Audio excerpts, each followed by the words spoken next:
పూర్వం సౌనకాది మహర్షులను ఉద్దేశించి సూత మహర్షి ఇలా చెప్పారు. మునులారా, స్త్రీలకు సౌభాగ్యాన్ని ప్రసాదించే ఒక వ్రతాన్ని పరమ శివుడు పార్వతికి చెప్పారు. లోకోపకారం కోరి ఆ వ్రతాన్ని గురించి మీకు తెలియజేస్తాను, శ్రద్ధగా వినండి అన్నారు.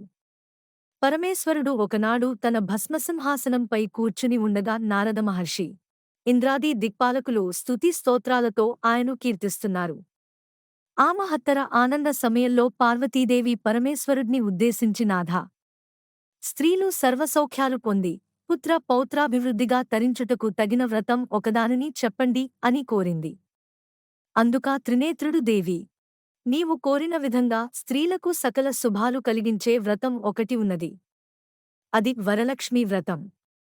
దానిని శ్రావణమాసం 2వ శుక్రవారం నాడు ఆచరించాలని తెలిపాడు. అప్పుడు పార్వతీదేవి, దేవా, ఈ వరలక్ష్మీ వ్రతాన్ని ఆదిదేవతలు ఎవరు చేశారు? ఈ వ్రతాన్ని ఎలా చేయాలో వివరంగా చెప్పండని కోరింది. కాత్యాయని, పూర్వకాలంలో మగధ దేశంలో కుండలం అనే పట్టణం ఒకటి ఉండేది. ఆ పట్టణం బంగారు కుడ్యములతో రమణీయంగా ఉండేది. ఆ పురంలో చారుమతి అనే ఒక బ్రాహ్మణ స్త్రీ ఉండేది. ఆమె సుగుణవతి, వినయ విధేయతలు, భక్తి గౌరవాలు గలయోగ్యురాలు. ప్రతిరోజూ ప్రాతకాలాన నిద్రలేచి భర్త పాదాలకు నమస్కరించి ప్రాతకాల గృహకృత్యాలను పూర్తి చేసుకుని అత్తమామలను సేవలో తరించేంది. వరలక్ష్మీ సాక్షాత్కారం. వరలక్ష్మీ వ్రతానికి ఆదిదేవతయైన వరలక్ష్మీదేవి ఒకనాటి రాత్రి సమయంలో చారుమతికి కలలో సాక్షాత్కరించింది. ఓ చారుమతి, ఈ శ్రావణ పౌర్ణమి నాటికి ముందు వచ్చే శుక్రవారం నాడు నన్ను పూజించు. నీవు కోరిన వరాలు, కానుకలను ఇస్తానని చెప్పి అంతర్ధానమైంది. చారుమతి సంతోషించి, హే జనని, నీ కృపా కటాక్షాలు కలిగినవారు ధన్యులు.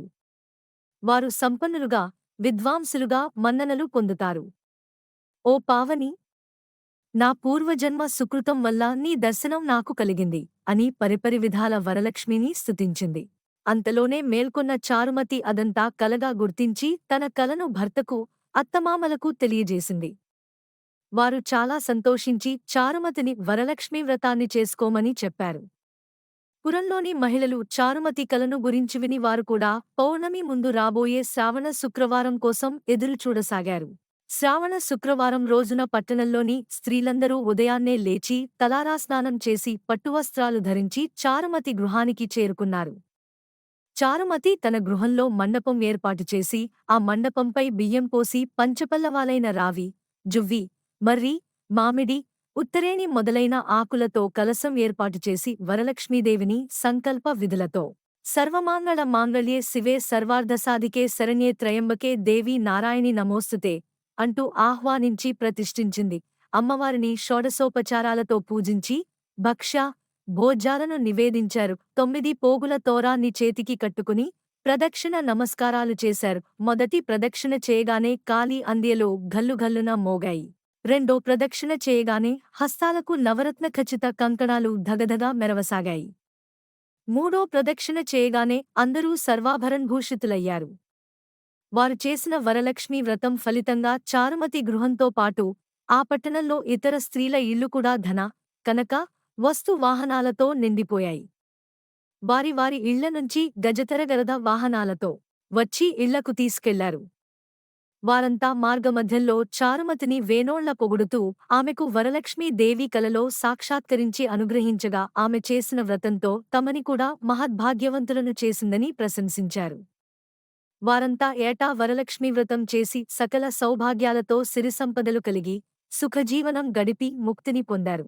మునులారా, శివుడు పార్వతికి ఉపదేశించిన ఈ వరలక్ష్మీవ్రత విధానాన్ని సవిస్తరంగా మీకు వివరించాను.